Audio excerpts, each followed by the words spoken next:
My ex cheated and pinned me as the father of her affair baby for 18 years. Now she brazenly demands money. But what I did next left everyone speechless. My ex, let's call her Catherine for the sake of this story, was so happy, holding her in the hospital bed with this huge smile.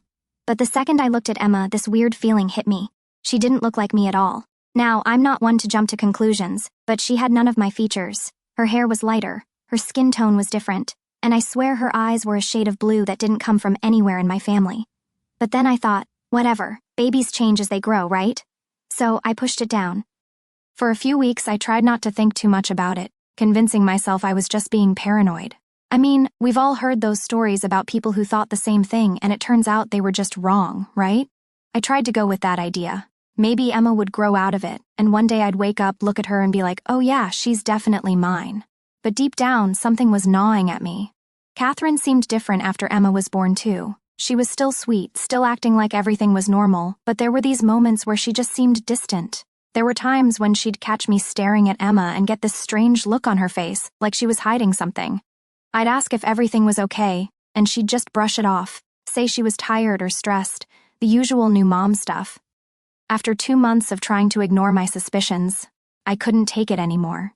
I'd catch myself staring at Emma for way too long, analyzing every little feature, comparing her to the twins and Olivia. It just didn't add up. It was like this sinking feeling I couldn't shake. One night, while Catherine was asleep, I did something I probably shouldn't have. I went through her phone. Now, I'm not proud of this. I never thought I'd be the kind of guy who goes snooping through his wife's messages, but I was desperate. And that's when I found it. A message. It wasn't some love confession or anything, but it was just enough to set me off. There was a chat between her and some guy named Mark that was all sorts of flirty, with messages going back months, even before she was pregnant. I wasn't sure if this was Emma's father, but something about the whole thing just didn't sit right with me. I didn't confront her right away, though. I wanted proof, real proof, because I knew Catherine would just deny it.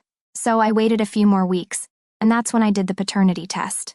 The twins had no idea, obviously, and Olivia was too young to notice something was off. I went to the clinic on my own, took the test, and had to sit on that secret for weeks. It was killing me, every second of it. I don't know if you've ever had to wait for results like that, but man, it's torture. Every day that went by, I felt more distant from Catherine. It was like I was living with a stranger. Every time she'd talk about Emma, this bitterness would rise up in my throat. I started avoiding eye contact, keeping conversations short, and spending more time at work. Honestly, part of me wanted the results to come back saying I was wrong, that I was just being a paranoid idiot. But when those results finally came in, it felt like my world just crashed. I remember opening the letter at home while Catherine was out shopping with the kids. It was just me and this envelope, and my hands were shaking like crazy. I opened it, skimmed over the technical jargon, and saw the words, 0% probability. Emma wasn't mine. It hit me like a punch to the gut. I sat there for what felt like hours, just staring at those 2 words, 0% probability. All this time I was raising a kid that wasn't even mine, and Catherine had known. She had to have known. I didn't even know what to do at that moment. Do I call her? Do I confront her when she gets home? Part of me wanted to pack a bag, leave, and never look back, but I couldn't do that to the twins or Olivia. So, I waited. I waited until she got home, and that's when I finally confronted her. I remember it so clearly, like I'm replaying it in my head on a loop. She came in, bags in hand, chatting about some sale she hit up, and I just stood there in the kitchen, waiting for her to stop talking. When she saw the look on my face, she knew something was wrong. She asked me, "What's going on? You look like you've seen a ghost." I didn't even say anything at first. I just held up the letter. She didn't even need to read it. She knew. The color drained from her face and she just stood there, frozen. Finally, she said, "It's not what you think." That's when I lost it. "Not what I think," I shouted. "You've been lying to me for 2 months, hell, probably longer. You knew Emma wasn't mine, didn't you?" She tried to deny it at first, giving me the whole I didn't know for sure speech, but I wasn't buying it. I kept pressing her, asking who the father was, and that's when she clammed up, refused to say a word about him. I was furious. I told her I wanted a divorce right there. No discussion, no second chances. It was over. After I dropped the whole divorce bomb on Catherine, things got messy real fast. I thought it'd be simple, split up, divide assets, move on with my life, but nah, she made it a living nightmare. Honestly, I think she just wanted to hurt me as much as possible. I was already feeling pretty messed up about Emma not being mine, but Catherine wasn't going to let me walk away that easy. The first thing she did was lawyer up, and of course, she picked the nastiest lawyer she could find. The guy was known for dragging divorces out, making every little thing a fight. I wasn't prepared for that at all. I just wanted to be done, get some peace, but instead, I found myself in the middle of this endless war. Every time I thought we were close to an agreement, she'd throw something new in my face. She wanted more money, more custody, more time with the twins. I was exhausted.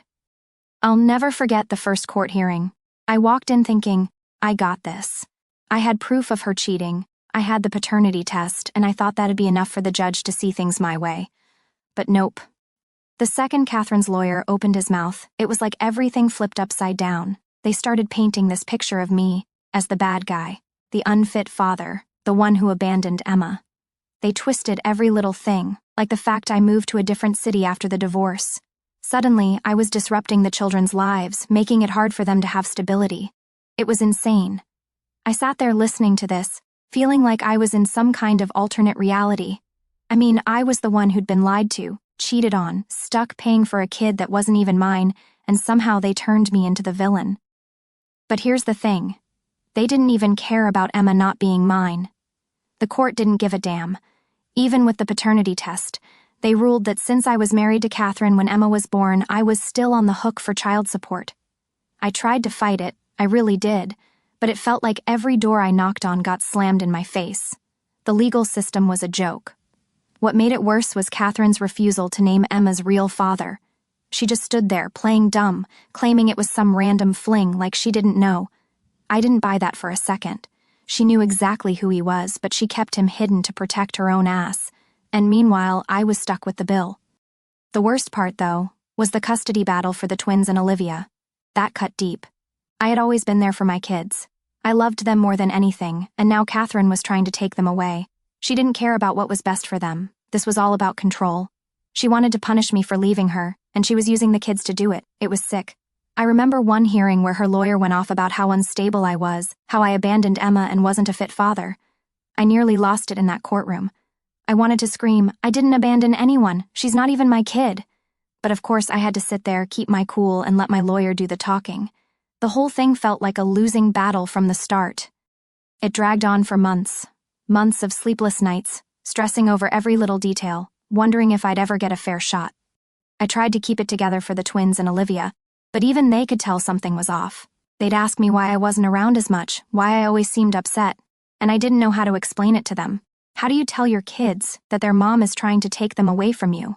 Eventually, we came to some kind of agreement. I got 50-50 custody of the twins and Olivia, which was a win, I guess, but it didn't feel like a win. Not really. Every time I looked at Emma, I felt this pit in my stomach, like a reminder of everything that had gone wrong. I didn't want to feel that way, but I couldn't help it. I tried to be civil for the kids' sake, but Catherine made it impossible. She'd send nasty texts, bring up old arguments, accuse me of being a terrible father. It never stopped. One day, after a particularly brutal court hearing, I was sitting in my car just trying to breathe. I remember thinking, how the hell did I end up here? I'd always thought I'd be the kind of dad who was there for his kids no matter what, but this whole situation had me questioning everything.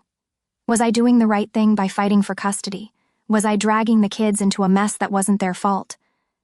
But then I'd think about what Catherine was doing, how she was using the kids as pawns in this twisted game, and I knew I had to keep going. I couldn't let her win. I couldn't let her take them away from me, no matter how hard she tried. The twins and Olivia deserved better than that. Things eventually settled down a bit after the custody arrangement was finalized, but it never really went back to normal. I tried to move on with my life, but every time I saw Emma, that old bitterness would creep back in. I couldn't shake it. And the worst part? Catherine knew it. She'd find little ways to remind me, to twist the knife. Like when she'd drop the kids off and make some snide comment about how I should be grateful I wasn't paying more in child support, or how I'd failed as a father by not loving Emma like I did the others. It was brutal. I tried not to let it get to me, but after a while it wore me down. I started withdrawing, putting up walls. I didn't want to be around Catherine, didn't want to deal with her manipulative crap. I even started distancing myself from Emma. Not because I didn't care about her, but because it was just too damn painful. I'd look at her and see all the lies, all the betrayal. It wasn't her fault. but I couldn't help it. At the end of the day, the divorce may have ended, but the damage didn't. Catherine had gotten what she wanted, control, power, whatever you want to call it, and I was left picking up the pieces, trying to hold on to the little bit of my family I had left. Looking back, I don't know if there was anything I could have done differently. Maybe if I'd fought harder in court. Maybe if I'd been more aggressive with the lawyers, but that's the thing about these situations. You can never really win. You just survive. And that's what I've been doing ever since. After the whole custody mess was finally settled, I thought maybe I could start moving on with my life. You know, just focus on the twins and Olivia, try to be the best dad I could be for them. But it wasn't as easy as I hoped. Every time I picked up the kids or dropped them off, there was always some sort of drama with Catherine. She just couldn't let things go, always finding a way to dig into me, bring up old wounds. For the first couple of years after the divorce, I barely saw Emma. She was living with Catherine full-time, and honestly, I didn't fight that. I know it sounds harsh, but after everything, it was hard to even look at her without feeling all this resentment bubbling up inside me. I mean, she wasn't my kid. I knew that, she probably knew that, and yet I was still paying child support for her every single month. It didn't sit right with me, and it made it damn near impossible to build any kind of relationship with her. There were a few times when I tried, though. I remember one Christmas when the twins were about 10. We'd set up this big holiday dinner at my place. Olivia was there too, and I figured, maybe it's time to make an effort with Emma. So, I invited her, even though part of me was hoping she wouldn't show up. Of course, Catherine had to make a big deal out of it. She dropped Emma off an hour late and came in with this whole smug look on her face like she was doing me a favor by letting me spend time with her daughter. That pissed me off, but I bit my tongue. Emma was quiet the whole night, barely said 2 words to me. She sat there like she didn't want to be there, didn't want to be part of our family. The twins tried to include her, but it was awkward. She wasn't like them, didn't have the same interests, didn't share the same inside jokes. She was just there. When dinner was over, I drove her back to Catherine's, and the whole ride, Emma didn't say a single thing. I tried to start a conversation, asked her about school, friends, whatever, but I got nothing. Just one-word answers. I remember thinking, why am I even bothering? I was trying to make something happen that just wasn't there. And that was probably the last time I really tried. As the years went on, things between me and Emma stayed pretty much the same, distant. We'd see each other on birthdays or during holidays when the kids would all be together, but that was it. Maybe we'd exchange a couple of awkward hellos or goodbyes, but there was no real connection. Catherine didn't help either. She'd always drop these passive-aggressive comments when she was around, saying stuff like, Emma doesn't feel comfortable here, or, you should really try harder with her, for her sake, like I hadn't already tried. The truth was, I didn't know how to be a dad to a kid that wasn't mine. I'd already spent all those years pouring everything into Olivia and the twins. They were my world, and I wasn't sure how to fit Emma into that, especially when Catherine was still pulling the strings behind the scenes. Every time Emma came over, it felt like she was a stranger in my own home. There was no bond there, no shared history. She was Catherine's daughter, not mine, and I couldn't shake that feeling. And then there were the failed relationships after the divorce. I tried dating again, but it didn't take long for me to realize I had trust issues the size of Mount Everest. I couldn't get past the betrayal. Every woman I met, I'd find myself second-guessing everything, reading too much into their texts, wondering if they were seeing someone else. It was exhausting for me and for them. I went through relationship after relationship, each one falling apart faster than the last. It got to a point where I just gave up. I remember one girl, we'll call her Sarah, who I thought maybe, just maybe, could be something serious. We'd been dating for about 6 months, and I was starting to let my guard down, thinking maybe I could actually move on from everything with Catherine. But then one night, she left her phone on the table while she went to the bathroom, and I saw a message pop up from some guy named James. I didn't even hesitate. I grabbed the phone, scrolled through her messages, and sure enough, there were flirty texts going back and forth.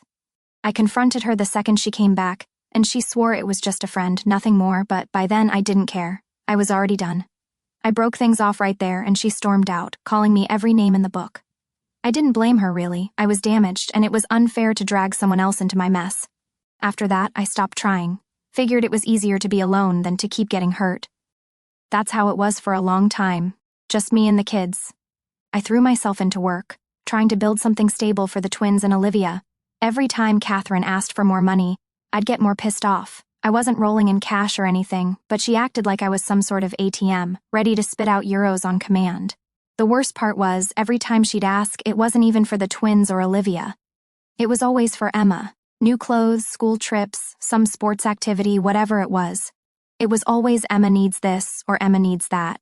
I didn't have it in me to fight back every single time, so most of the time, I'd just send the money and try to move on. But it was always in the back of my mind, this nagging feeling that I was being taken advantage of, paying for a child that wasn't even mine. Catherine knew it too. She'd use Emma like some kind of bargaining chip, knowing that I couldn't say no without looking like the bad guy. Years passed, and before I knew it, Olivia was 14. She was growing up fast, and things were starting to get tense between her and Catherine. I didn't know the full story at the time, but one day, Olivia showed up at my doorstep with a suitcase, saying she couldn't live with her mom anymore. Apparently, they'd had this huge blow-up fight over money. Catherine was trying to take some savings Olivia had been putting away, and Olivia wasn't having it. I let her stay with me, of course, and honestly, it was one of the best decisions I ever made. Having Olivia around full-time again felt like a breath of fresh air. She was smart, independent, and she didn't let Catherine push her around. She stayed with me until she was 20, and during that time, we got closer than ever. But with Olivia living with me, things with Catherine got even worse. She hated that Olivia had chosen me over her, and she made sure to let me know it. The texts, the phone calls, they all got more frequent, more demanding, and every time it was the same thing, what about Emma? And that's when the real problems started. So, by the time Olivia was 20 and fully moved out, I thought the worst of the drama was behind me. I mean, I'd managed to get through the divorce, the custody fights, and all the constant battles with Catherine. The twins were off doing their thing, Olivia was thriving, and I was finally starting to feel like things were settling down. But of course, I should have known better. It all started with this text from Catherine. Now, I'd blocked her number a few times, but she always found a way to get a new one or use some random app to send messages. Anyway, she texted me one day, saying something like, "We need to talk about Emma's future. It's time you stepped up as her father." I'm not even kidding, she actually said that, stepped up as her father. I was fuming. I didn't respond right away because I needed to cool down, but after a few days, I decided to call her. I figured I'd give her a chance to explain what the hell she was talking about. So I called her up, and before I could even say a word, she launched into this whole spiel about how Emma was about to turn 18, and how it was time for me to start thinking about her financially. She started comparing her to the twins and Olivia, saying how they each got their share of money when they graduated, and now it was Emma's turn. I could hardly believe what I was hearing. "Wait, you're serious?" I said, trying to keep my voice steady, but I was already losing it. "You expect me to just hand over money for a kid that isn't even mine?" Catherine didn't miss a beat. "She's been your daughter for 18 years, she said, all smug. "You've supported her all this time, and it's only fair she gets the same as the others. She's been through enough." Through enough? I thought. What about me? What about everything I'd been through because of her lies? I was speechless for a moment, but when I finally got my words together, I couldn't hold back. "She's not my daughter, Catherine. You've known that since the day she was born. I've already paid child support for years because the court forced me to, but that's over now. You can't expect me to just fork over thousands like nothing happened." She got real quiet for a second, and then she hit me with, "If you don't give her what she deserves, you'll be ruining her future. She's worked hard, and she's earned it. This isn't about me, it's about her." I couldn't believe the nerve of this woman. "No," I said, feeling my blood boil. "This is exactly about you. You lied to me for years, made me raise a child that wasn't mine, and now you think I owe you more? You've got to be kidding me." And that's when she lost it. She started yelling, calling me a terrible father, saying how I was punishing Emma for something that wasn't her fault. And yeah, maybe she had a point there. Emma didn't choose this. But at the same time, neither did I, and I wasn't going to let Catherine guilt me into giving up more of my money. After that, I hung up on her. I couldn't take it anymore, but it didn't end there, of course not. Catherine wasn't the type to just let things go. Over the next few weeks, she kept trying to get in touch with me. Calls, texts, even emails, all saying the same thing: Emma deserves her share. It's not fair to leave her out. One day, I'm sitting at home, finally relaxing after a long day at work, and my phone rings. I look at the caller ID, and it's Emma. I hadn't heard from her in a long time, so I was pretty surprised. I figured maybe she just wanted to catch up or talk about something unrelated to all this drama with her mom. But nope. The first thing she says when I pick up is, "Why aren't you giving me the money like you did for Olivia and the twins?" My heart sank. This wasn't Emma calling on her own. It was Catherine's doing, for sure. I could hear it in her voice. the same entitled attitude her mom always had. I didn't want to get into it with her, but I also wasn't going to lie. Emma, I said, trying to stay calm, I've already explained this to your mom. The money I saved was for my kids, and you, well, you're not my daughter. I'm sorry if that's hard to hear, but it's the truth. She didn't take it well at all. Emma started crying, telling me how unfair it was, how she felt like I'd always treated her differently, like she wasn't part of the family. And honestly, that hit me harder than I expected. I mean, it wasn't her fault she was born into this situation. She'd been raised thinking I was her dad. And now, just as she was turning 18, she was finding out that wasn't true. I felt bad for her, but at the same time, I couldn't ignore what Catherine had done to me. I'm not trying to hurt you, Emma, I said, feeling this knot in my stomach. But your mom lied to me for years, and now I can't just pretend like that didn't happen. I've done everything I was legally required to do, and I've paid for your upbringing, but I don't owe you more than that. She wasn't having it. She shouted something about how I was punishing her for her mom's mistakes, and how I'd never really loved her like I did the others. And you know what? She was right, in a way. I didn't love her like I loved the others. How could I, knowing she wasn't mine? I tried to end the conversation there, but she kept going, talking about how she deserved the same as Olivia and the twins. She said she'd find a way to get the money from me, whether I liked it or not. That's when I realized just how far Catherine had poisoned her mind against me. I hung up, feeling this strange mix of guilt and anger. Part of me wanted to help Emma, but I knew deep down that I couldn't keep letting Catherine walk all over me. She'd already taken enough from me, my trust, my money, my peace of mind.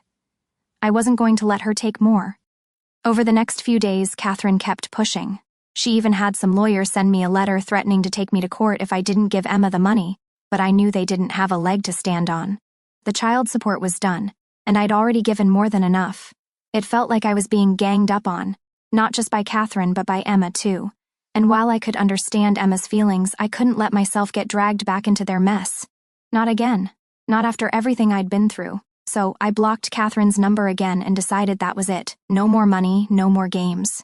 If Emma wanted to be mad at me, fine, but I wasn't going to keep paying for someone else's lies. And that was the beginning of the end with Emma.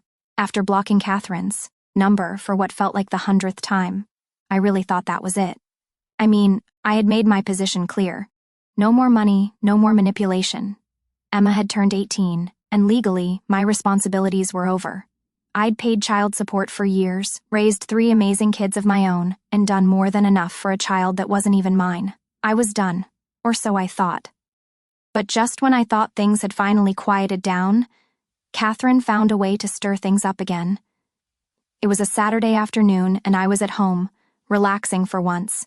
The twins were off with friends, Olivia was visiting from college, and we were all just hanging out, watching some stupid movie on Netflix. I hadn't heard from Emma since that last phone call, so I figured she'd finally accepted the situation. I was wrong. There was a knock on the door, and I had this gut feeling it was them. I don't know why, but I just knew it was Catherine and Emma. I wasn't in the mood for more drama, but I couldn't exactly ignore the door either. Olivia glanced at me like, "Are you going to get that?" So I got up, sighed, and opened the door. And there they were, Catherine, with her smug little smile, and Emma standing there looking pissed off. "Can we come in?" Catherine said, as if this was a friendly visit. "No," I said, crossing my arms. "We can talk right here." Catherine looked like she was about to argue, but then she just shrugged. "Fine, we won't take long. We're here to talk about Emma's future." I already knew where this was going, but I let her talk. She launched into this whole speech about how Emma had been accepted into some university, and how she needed money for tuition, living expenses, and everything else. Catherine even had the nerve to pull out a printed list of all the costs, like I was just going to write a check on the spot. "I told you already," I said, cutting her off. "I'm not giving Emma any money. I've paid enough over the years, and I'm not paying for her college. That's not my responsibility." Emma, who had been quiet until now, suddenly spoke up. "So, you're just going to abandon me again?" Her words hit me harder than I expected. I knew she was angry, but hearing it from her directly made me feel like the bad guy all over again. But I had to stand my ground. "I'm not abandoning you, Emma," I said, trying to keep my voice steady. "But I'm not your father. You've known that for a while now. I've done my part. I've paid what the court ordered, but I don't owe you anything beyond that. If you need money for college, your mom can help you, or you can get a loan like most people do." Emma's face twisted in anger. "It's not fair." You gave the twins and Olivia money for school, and now you're just cutting me off because I'm not yours? That's messed up. And yeah, maybe it was messed up, but I wasn't going to keep paying for Catherine's lies. I gave money to my kids, I said, emphasizing the word my. That money was for them because they're my responsibility. You're not my responsibility, Emma. I'm sorry if that hurts, but it's the truth. That's when Catherine decided to jump in. You're such a selfish bastard, you know that? You've raised Emma for 18 years, and now you're just throwing her away because she's not biologically yours? What kind of father does that? I could feel my blood pressure rising. Catherine was the last person who should be lecturing me on what kind of father I was. You've got a lot of nerve, Catherine, I snapped. You're the one who lied to me for years, you're the one who cheated, who kept me in the dark, and now you want to act like I'm the villain? You created this mess, not me. Catherine just shook her head, like she was the victim in all this. I didn't know for sure, okay? It wasn't like I was trying to hurt you. That was her excuse. She didn't know for sure. As if that made everything better. I was so done with her lies. Get out, I said, stepping back to close the door. I'm not having this conversation anymore. Emma looked at me with tears in her eyes, but she didn't say anything. Catherine, on the other hand, wasn't going down without a fight. You're going to regret this, she hissed. When Emma's successful and you're alone, you'll wish you'd done the right thing. I slammed the door in her face before she could say anything else. I didn't care what she had to say anymore. I was tired of being manipulated, tired of being the bad guy in a situation I didn't create. When I went back inside, Olivia was sitting on the couch, watching me with this concerned look. Everything okay? She asked, even though she already knew the answer. Yeah, I said, collapsing onto the couch. It's fine, just more of the same. Olivia didn't push me for details. She never did. She understood what I'd been through better than anyone. We sat there in silence for a while, just watching the movie, but I couldn't focus on it. My mind was racing, replaying everything that had just happened. I knew Emma was hurting, and a part of me felt bad for her. She didn't ask to be born into this situation, and she didn't deserve to feel abandoned. But at the same time, I couldn't keep sacrificing my own sanity for her. I couldn't keep letting Catherine drag me down, using Emma as a pawn in her twisted game. In the end, I had to choose my own peace. I had to protect myself from getting sucked back into that toxic mess. I'd done enough, more than enough, and it was time for Catherine and Emma to figure things out on their own. A few weeks later, I heard through the grapevine that Emma had gotten into school with a scholarship and some financial aid. She was doing fine without my money, just like I knew she would.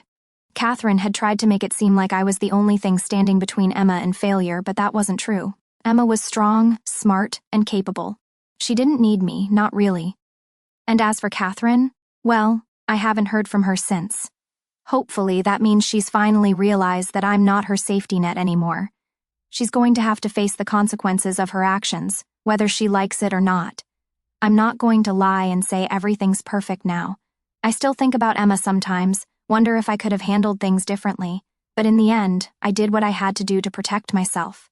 And for the first time in years, I feel like I'm finally free.